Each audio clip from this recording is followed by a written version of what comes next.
الحمدللہ رب العالمین والصلاة والسلام علی سید الانبیاء والمرسلین وعلی آلہ وازواجہ واہل بیتہ واصحابہ وعترتہ واولیاء حق امتہ وعلماء حق امتہ اجمعین، اما بعد فاعوذ باللہ من الشیطان الرجیم، بسم اللہ الرحمن الرحیم۔ قال اللہ تبارک و تعالی فی القرآن المجید فی سورۃ الفتح: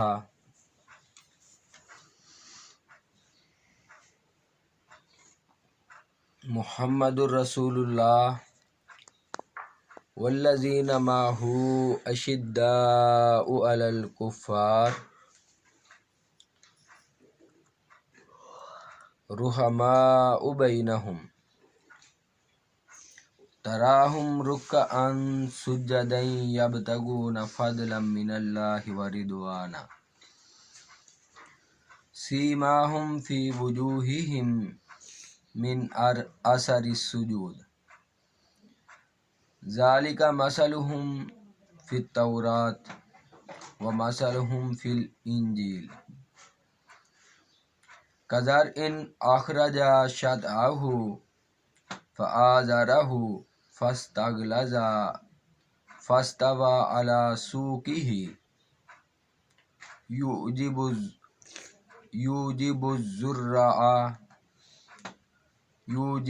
الزراع لیغیظ بہم الکفار۔ وعد اللہ الذین آمنوا وعملوا الصالحات منہم مغفرۃ واجرا عظیما۔ صدق اللہ العظیم۔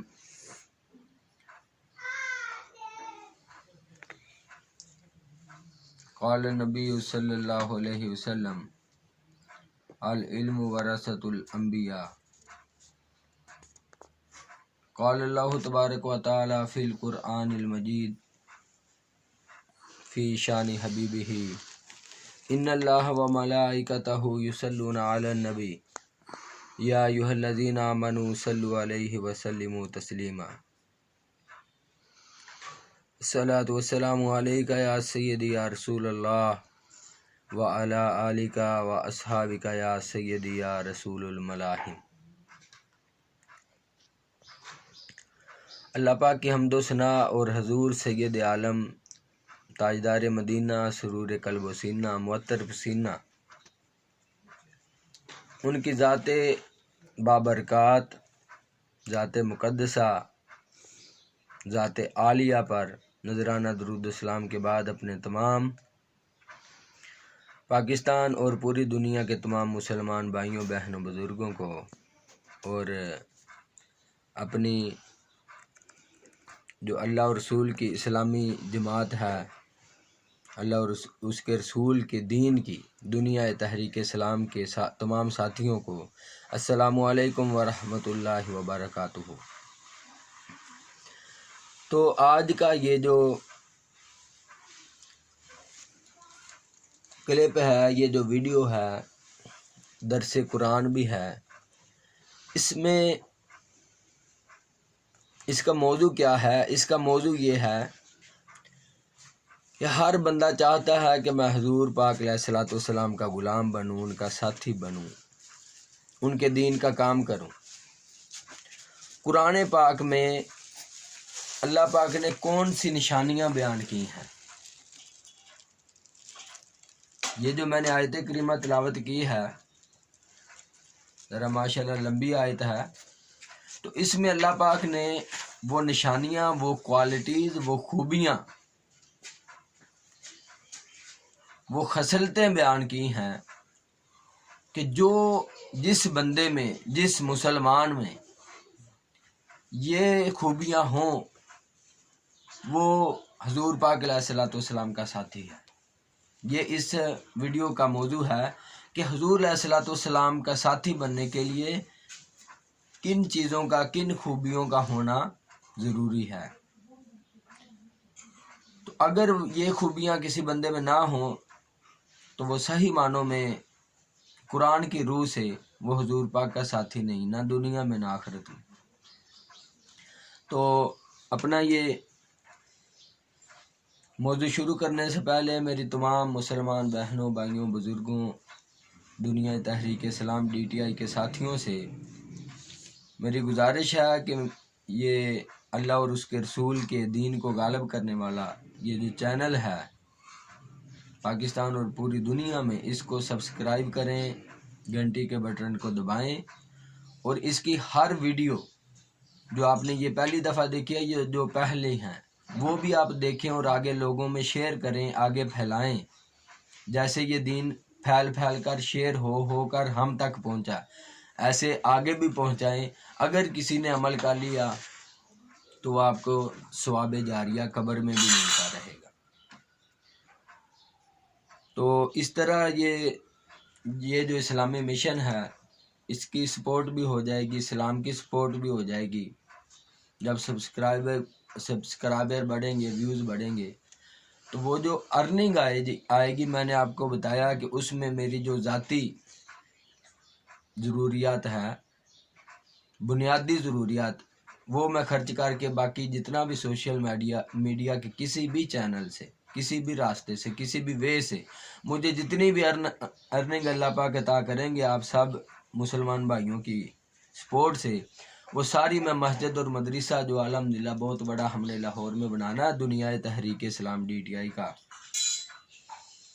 اس پہ لگائیں گے۔ اور اس کے بعد تا حیات میری زندگی کے بعد بھی میں اپنی الحمدللہ اپنی اولاد کو یہ کہہ جاؤں گا کہ میری جتنی بھی تقاریر ہیں، جتنے بھی سوشل میڈیا پہ جتنی بھی ویز ہیں، ان سے جتنی بھی ارننگ آئے، اپنی ذاتی بنیادی ضروریات کے علاوہ یہ سارا پیسہ دنیا تحریک اسلام اس پہ آپ وقف کر دیں اللہ پاک کی راہ میں۔ تو شروع کرتے ہیں اپنا موضوع۔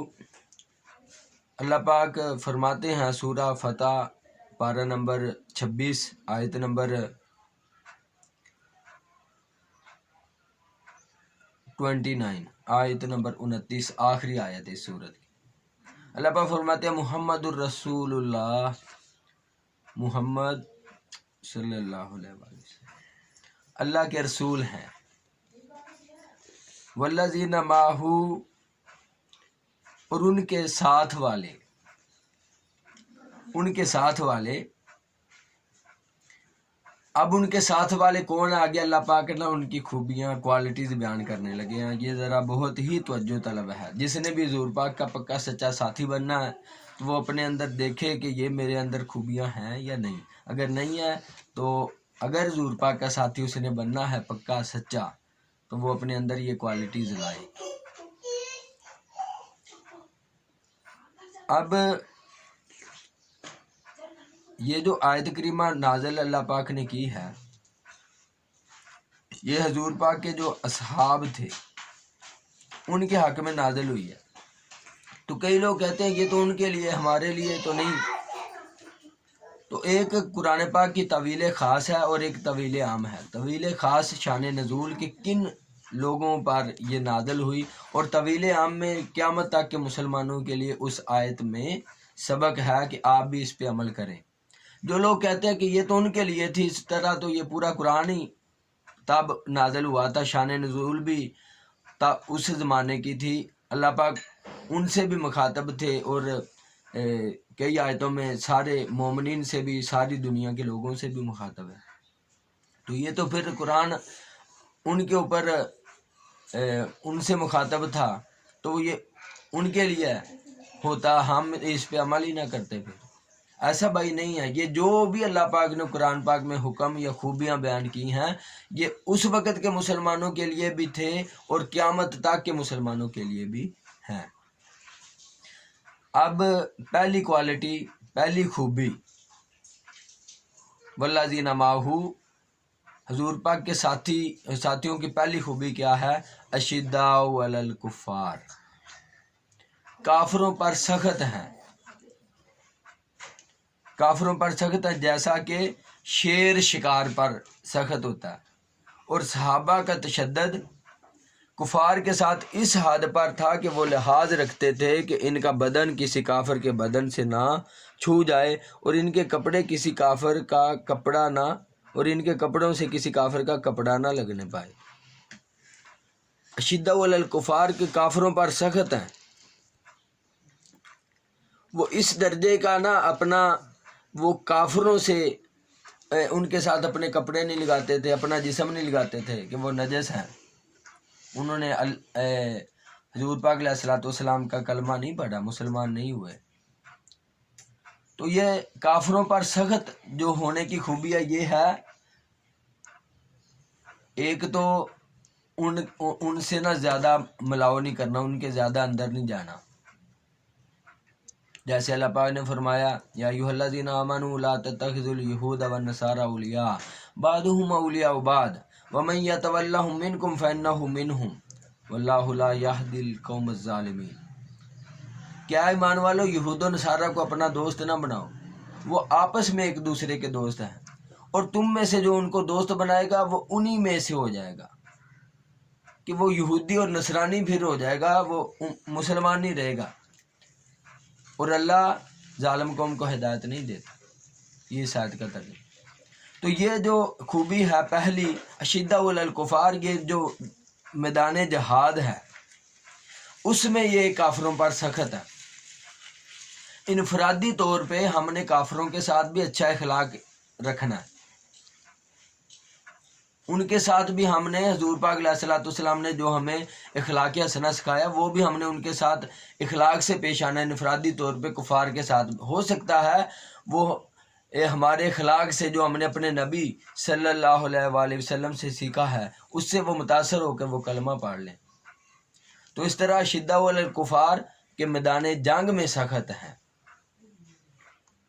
ویسے عام نہیں کافروں پر سخت ہونا۔ دوسری نشانی کیا ہے حضور پاک کے ساتھی ہونے کی؟ رحماء بینہم، اور آپس میں نرم دل۔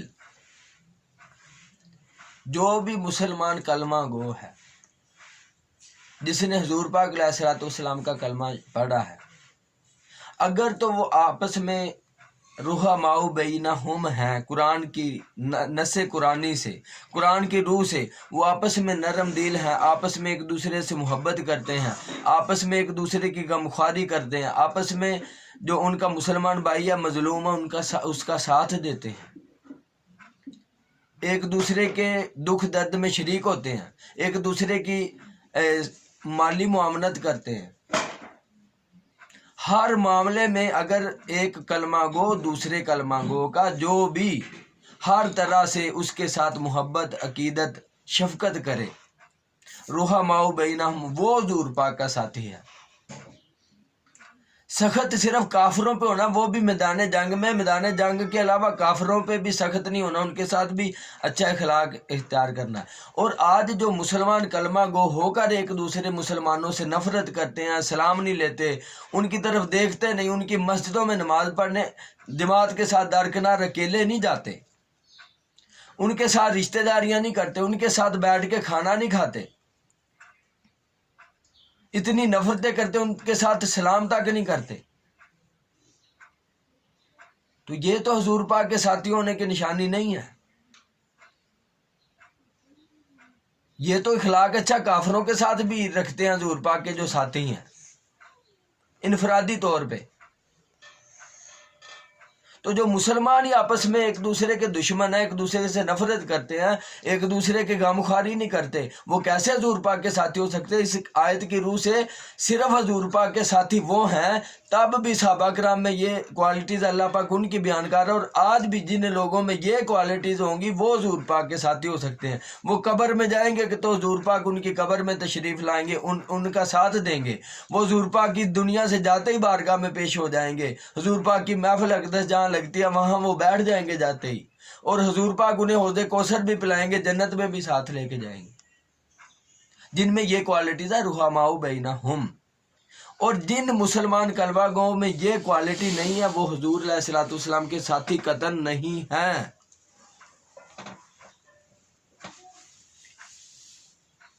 یہ دوسری نشانی ہے۔ تیسری نشانی تراہم رکعن سجدن یبتغون فضلا من اللہ و رضوانا، تو انہیں دیکھے گا آپس میں نرم دل ہیں۔ اس کی یہاں تفسیر میں لکھا گیا ہے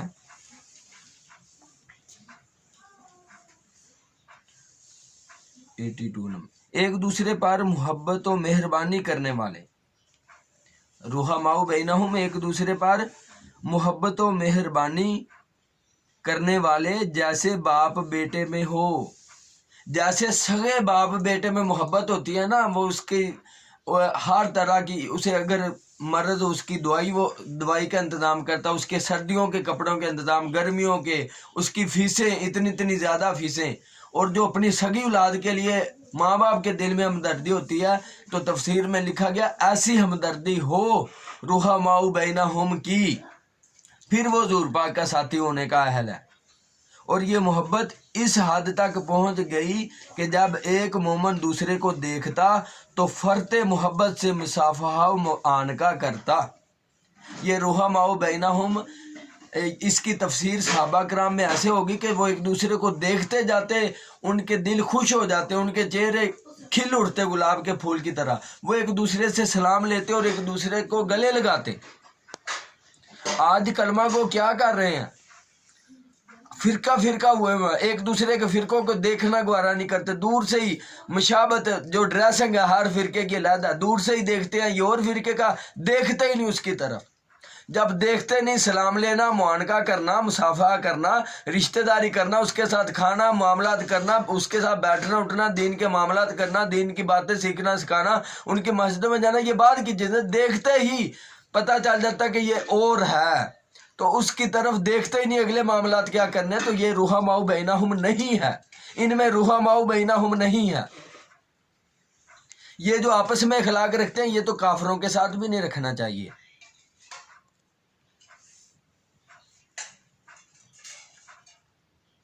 تراہم رکعن سجدن یبتغون فضلا من اللہ و رضوانا، تیسری نشانی تو انہیں دیکھے گا رکوع کرتے، سجدے میں گرتے اور اللہ کا فضل و رضا چاہتے، رکوع کرتے، سجدے میں گرتے، کثرت سے نمازیں پڑھتے، اس کی تفسیر میں کثرت سے نمازیں پڑھتے، نمازوں پر مداومت کرتے ہیں، یہ نہیں کہ ایک نماز فجر کی پڑھ لی 4 پڑھی نہ، یا عشاء کی پڑھ لی ظہر عصر مغرب نہ پڑھی، یا یہ نہیں کبھی 5 دن 10 دن نمازیں پڑھ لی پھر ایک ماہ پڑھی نہ، پھر کبھی کوئی اچھی تقریر اسلام کی سن لی پھر نمازی پھر چھوڑ دیا، اسے نہیں، باقاعدگی سے تسلسل سے نمازیں پڑھتے۔ یہ تیسری نشانی ہے کہ وہ تو انہیں دیکھے گا رکوع کرتے، سجدہ میں گرتے، اللہ کا فضل و رضا چاہتے، سیماہم فی وجوہہم من اثر السجود، ان کی علامت ان کے چہروں میں ہے سجدوں کے نشان سے، تو دیکھے گا کہ ان کے چہروں سے، ان کے سجدوں کے نشان سے، ان کے سجدوں کے نشان سے چہروں پر علامت ہے، اس کی تفسیر میں لکھا ہے 84 نمبر، اور یہ علامت وہ نور ہے جو روز قیامت ان کے چہروں سے تابع ہوگا، اس سے پہچانے جائیں گے، اور انہوں نے دنیا میں اللہ تعالیٰ کے لیے بہت سجدے کیے ہیں، اور یہ بھی کہا گیا ہے کہ ان کے چہروں میں سجدہ کا مقام ماہ شب چہار دہم کی طرح چمکتا دمکتا ہوگا۔ عطا کا قول ہے کہ شب کی دراز نمازوں سے ان کے چہروں پر نور نمایاں ہوتا ہے، جیسا کہ حدیث شریف میں ہے کہ جو رات کو نماز کی کثرت کرتا ہے صبح کو اس کا چہرہ خوبصورت ہو جاتا ہے۔ حضور پاک نے فرمایا جو رات کو نمازوں کی کثرت کرتا ہے نوافل کی، صبح اس کا چہرہ خوبصورت ہو جاتا ہے نور سے۔ اور یہ بھی کہا گیا ہے کہ گرد کا نشان بھی سجدہ کی علامت ہے۔ تو یہ چوتھی نشانی ہے حضور پاک کا ساتھی ہونے کی۔ ذالک مثلہم فی التوراۃ و مثلہم فی الانجیل، یہ ان کی صفت توریت میں ہے اور ان کی صفت انجیل میں، کہ یہ جو صفتیں اللہ پاک میں یہ جو کوالٹیز بیان کی ہیں حضور پاک کے ساتھیوں کی، اللہ پاک نے توریت شریف میں بھی بتائی تھیں، اور انجیل مقدس میں بھی بتائی تھی کہ حضور پاک کے جو ساتھی ہوں گے ان میں یہ کوالٹیز ہوں گی. یہ پہلی کتابوں میں بھی اللہ پاک نے بیان کی تھی. آگے اللہ پاک ان کی مثال بیان کرتے ہیں کہ حضور پاک کے جو ساتھی ہیں یہ پھلتے پھولتے کیسے ہیں.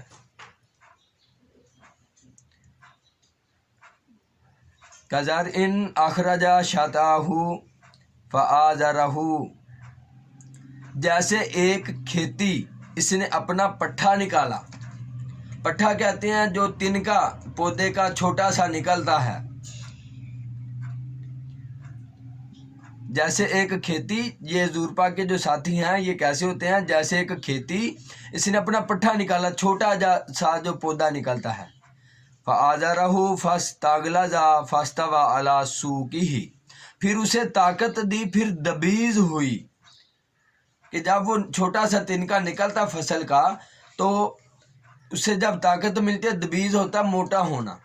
تو جب وہ تنکا موٹا ہو جاتا ہے فاستوى علی سوقہ، پھر اپنی ساکھ پر سیدھی کھڑی ہوئی. کہ جب یہ حضور پاک کے ساتھی مل جاتے ہیں یہ ایسی کھیتی بن کے پھر تھوڑے سے نکلتے ہیں. جب ان کی طاقت زیادہ ہو جاتی ہے، جیسے تنا بڑا ہو جاتا ہے، بڑے ہوتے ہیں، پھر اپنی ساکھ پر سیدھی کھڑی ہوئی. ساکھ کہتے ہیں تنے کو، جو درخت کا تنا ہوتا ہے، کہ اس پر یہ اپنی طاقت سے سیدھا کھڑا ہو جاتے ہیں حضور پاک کے ساتھ ساتھی جماعت کی شکل میں. یوجب الزراء لیغیظ بہم الکفار، کسانوں کو بلی لگتی ہے. اللہ پاک نے یہ جو اللہ پاک نے کھیتی کی مثال دی ہے، ایسے پھلتی پھولتی ہے، کھڑی ہوتی ہے. کسانوں کو جب کوئی کسان دیکھتا ہے کہ میری فصل جو میں نے بیج بویا تھا وہ نکل پڑی ہے، تنے موٹے ہو گئے ہیں، بڑی بڑی فصل، تو اللہ پاک فرماتے ہیں کسانوں کو اچھی لگتی ہے. تو جب مسلمان ایک دوسرے کے ساتھ ملتے ہیں، ایک دوسرے سے محبت کرتے ہیں، ایک دوسرے کی ہر طرح کی معاونت کرتے ہیں، ایک دوسرے کی مدد کرتے ہیں، ایک جماعت کی شکل میں مل کر دین کا کام کرتے ہیں، تو جیسے فصل بڑی ہو کسان کو اچھی لگتی ہے، تو جب یہ جماعت بڑی ہوتی ہے تو حضور پاک علیہ الصلوۃ والسلام کو بڑی اچھی لگتی ہے اور اللہ پاک کو بڑی اچھی لگتی ہے. کسانوں کو بلی لگتی ہے. اس کی تفسیر میں لکھا گیا یہ مثال ابتدائی اسلام اور اس کی ترقی کی بیان فرمائی گئی کہ نبی کریم صلی اللہ علیہ وآلہ وسلم تنہا اٹھے. کہ حضور پاک علیہ الصلوۃ والسلام اس دور جہالت میں جب اللہ پاک نے فرمایا کہ آپ اقرا بسم ربک الذی خلق خلق الانسان من علق اقرا وربک الاکرم، فرمایا گیا کہ آپ اعلان نبوت کریں، تو حضور پاک علیہ الصلوۃ والسلام تنہا اٹھے، جیسے وہ تنہا ایک چھوٹا سا پودا نکلتا ہے زمین سے. پھر اللہ تعالیٰ نے آپ کو آپ کے مخلصین اصحاب سے تقویت دی. حضور پاک کو اللہ پاک نے جو مخلصین تھے اندر کے مومن، ان اصحاب سے حضور پاک کو اللہ پاک نے طاقت دی. تو آج بھی جو کوئی دین کا کام کرے گا اللہ پاک اسے اس مخلصین جو بندے اندر کے مومن ہوں گے ان کا ساتھ عطا کر اللہ پاک اسے طاقت دیں گے. وہ سب کی طاقت ہوگی، وہ اسلام کی طاقت ہوگی، وہ کسی فرد واحد نہیں، وہ حضور پاک کی، وہ اللہ کی طاقت ہوگی. قتادہ نے کہا کہ سید عالم صلی اللہ علیہ وآلہ وسلم کے اصحاب کی مثل انجیل میں یہ لکھی ہے کہ ایک قوم کھیتی کی طرح پیدا ہوگی. کہ انجیل مقدس میں، یہ میرے پاس انجیل مقدس ہے، میں آپ کو یہ بھی دکھاتا ہوں.